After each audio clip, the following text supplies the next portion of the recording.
If you didn't have a teacher, society's teaching you today. Women are defining what it means to be a man. Afraid men are defining what it means to be a man. Unhealthy and healthy men are trying to define what it means to be a man. And the result of that is confusion. What is a man? I'm sorry? What is a man? I do politics, not dictionary. Are you a man? I think so. What is a man? What is it? Yeah, what is a man? What is a man? You don't know? Do you? Do you know what a man is? Are you one? Do you know what a man is? Are you a man? Is that your responsibility? Are you a man? So that's your I'm responsibility? asking you. You answer me, then I'll answer you. No, I'm asking you what is a man? Are you a man?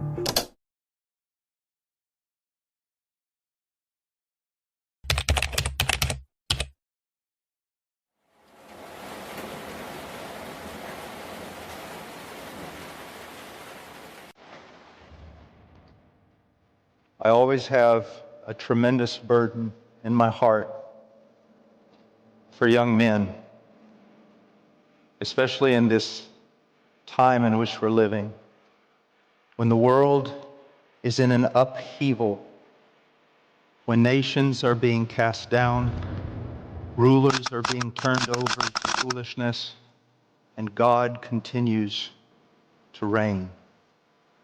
These are the worst of times. These are the best of times. Because I serve a king whose kingdom never ends. I serve a king who is incorruptible. I serve a king who has proven himself to me by his own blood on the tree. I serve a king who has never failed me in the few years that I have walked upon this earth. Though all hell break loose, I am encouraged and I am strengthened, not by some inner will, not by some inner force, but by the grace of God, knowing that whatever comes, my Lord reigns and his kingdom is just. And I'm here today, this evening,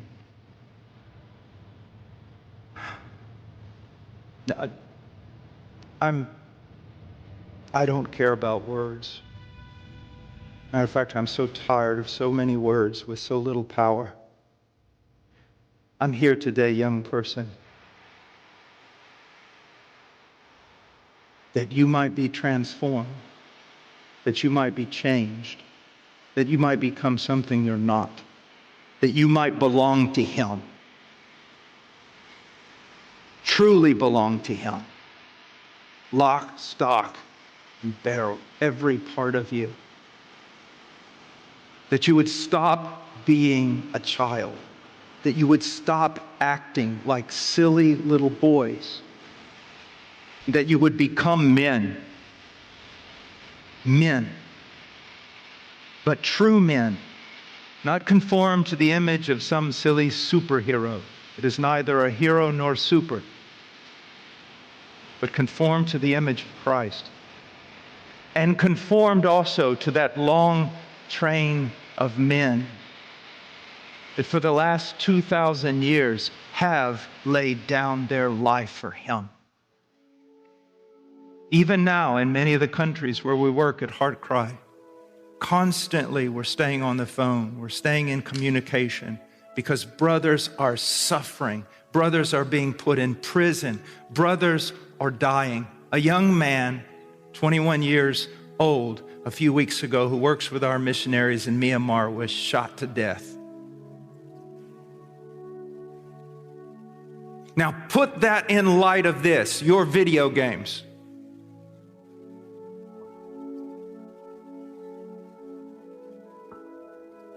My wife always says this: if a man-eating lion got loose in the United States of America, it would starve to death because there aren't any men to eat. I travel through the Middle East, I travel through Asia, I travel through Africa. I see 15-year-olds, 14-year-olds, 16-year-old men. And I come back here and I find 35-year-old boys.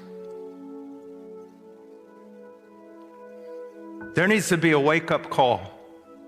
a wake-up call.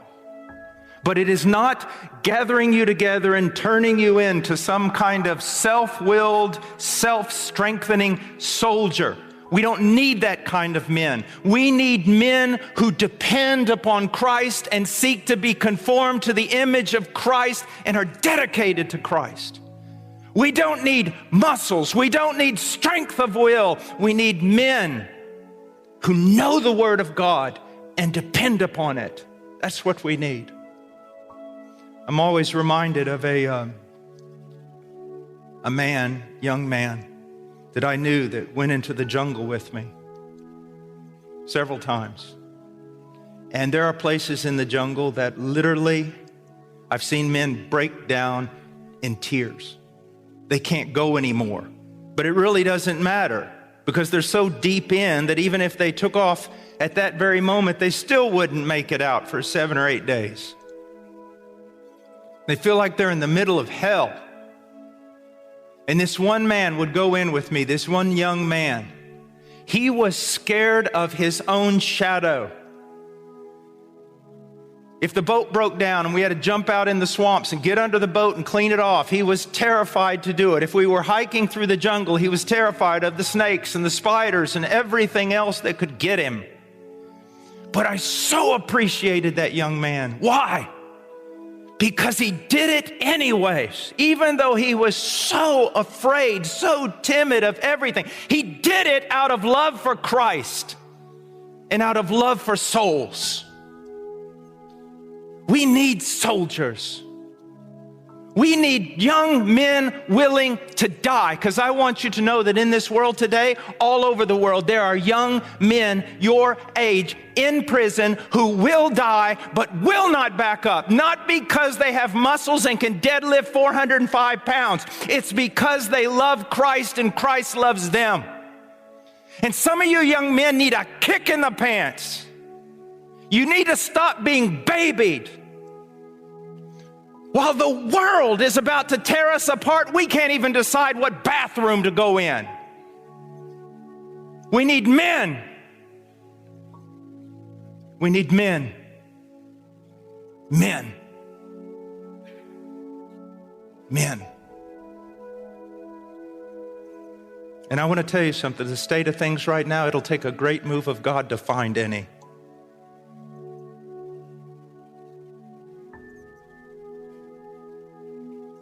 But nothing is impossible for God. And know this, although there's just, compared to the population of the world, there's just a few young men here. God doesn't even need all the young men here. Just give me one. Just give me one. Just give me one. And God can use that young man to change the world. He can use that young man to change the world. And again, it's not about strength. It's about Him. And we're going to see that tonight. We're going to see that tonight.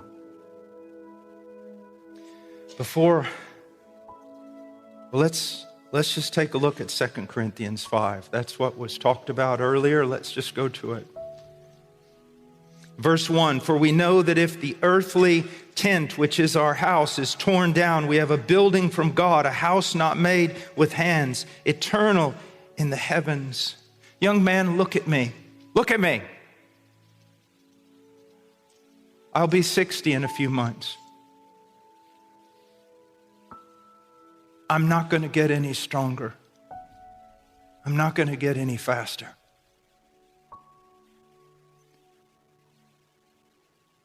It was said of Robert Murray McCheyne that God gave him a message and a horse, and he killed the horse. Just pouring himself out. There's not a whole lot left of me. I'm more metal than I am bone on the inside. My life, it seems like yesterday. I was 9.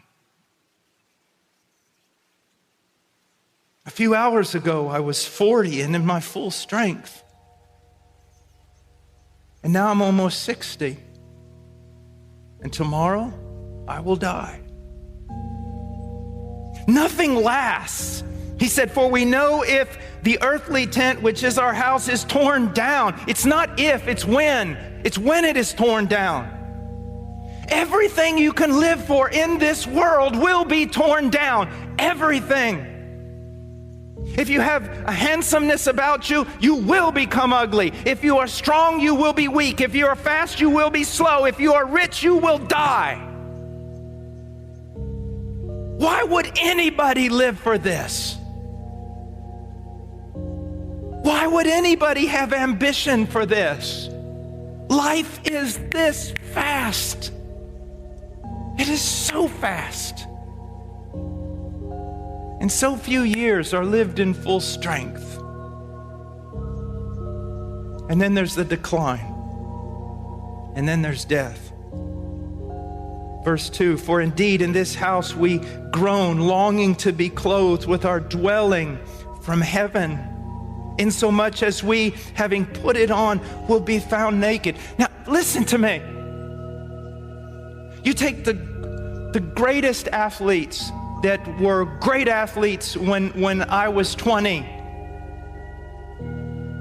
They were amazing. They were posted everywhere. They were on TV. They were praised. They were applauded. They were champions. They were heroes. Now they're 60, and they're old and broken. No one knows their name. Maybe they have a few Super Bowl rings put in a drawer or in a cabinet. The best of everything for them is gone, and it will never return.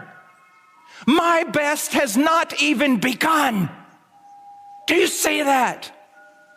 Every day I get older, every day I get weaker, and every day I get closer to glory. We were driving here, and there was this beautiful scenery over the mountains, and the guys were talking, look how beautiful that is. And I says, the most beautiful scenes of earth are God's garbage can, heaven's garbage can. Ear has not heard, eye has not seen. It cannot be comprehended by the mind of angels or seraphs or men. The glory that awaits those who made Christ and Christ's service their ambition. Yes, I groan. And if God gives me more years, I will groan even more. But I groan with hope, knowing one day the mortality will be swallowed up in immortality. The corruptible in incorruptibility. Do you see that? What a hope I have. What a hope all the servants of Christ have. And that's what I want you to see, young man. Everything is fleeting. Everything is wrong. Everything is shadow. Until you set your heart, your mind, your life on Christ. That's all that matters. It's all that matters.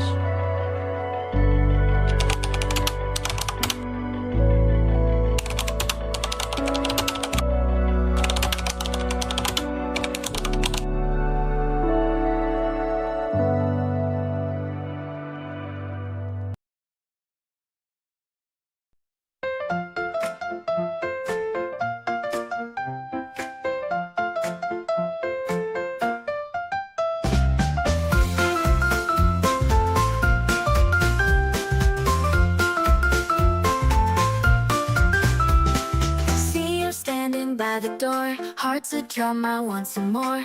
Eyes meet mine, gotta get close. We could dance, just let it flow. Summer mornings feel so bright, sunshine beams in your eyes so light. Every step we take feels so free. You and I, we hold the key.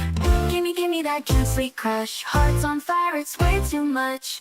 Butterflies take over my mind. Stay with me, let's rewind time. Maybe hold your hand a little tight. Whisper secrets in the fading light. Take a chance, what could it be? This feeling's electric, wild and free.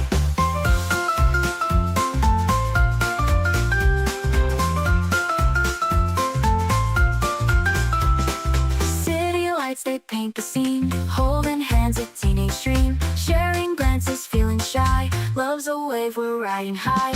They are you, it's swirl and sway. Laughter rings, we chase the gray. Sparks ignite in midnight air. Love is magic everywhere.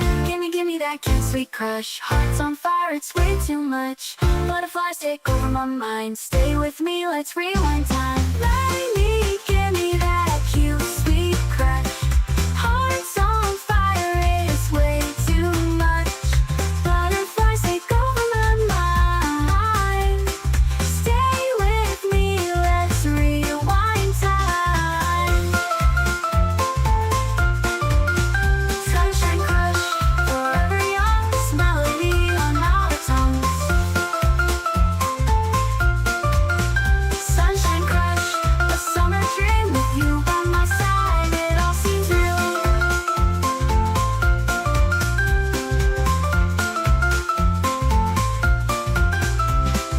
Sunshine crush, forever young. This melody on our tongues. Sunshine crush, a summer dream with you by my side. It all seems real.